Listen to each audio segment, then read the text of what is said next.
Now, I don't want to call you necessarily a member of the establishment, but you obviously talk to some establishment types, and you're an elected congressperson. To what extent can you talk about, and is it true that, you know, these rumors of the GOP establishment, particularly sitting members of Congress and, you know, people that want to run for the Senate and whatnot, get scared of Speaker Gingrich being on the top of the ticket and therefore hurting other down-ticket candidates?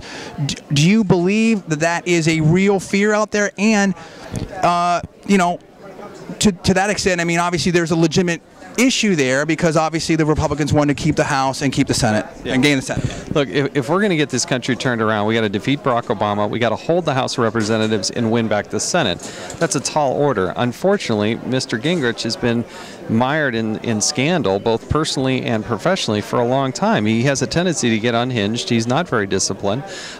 He couldn't get elected Speaker of the House right now. He had to resign in disgrace. 88% of Republicans voted him out. He had to pay a $300,000 fine, and he has this, you know, literally a million pages of ethics of documents he had to turn over to the Ethics Committee. So that scares me as somebody who's going to be on the ballot. And if you get tethered with that person on the top of the ticket, I think if he's at the top of the ticket, it's going to cause a lot of other races that are really close and tight. I really do worry about that. So there's a real fear out there with some establishment types that Speaker Gingrich, if he was the nominee, would hurt the Republican Party and the Republican brand for this year's election. Well, not just establishment. I mean, people that are running for the very first time, where we're trying to knock off Democrats, the reality is that Speaker Gingrich, I think, would help drag down the ticket. That's why I think Mitt Romney would be much better in that position to provide a freshness and take the fight to Barack, because he hasn't been a creature of Washington, D.C.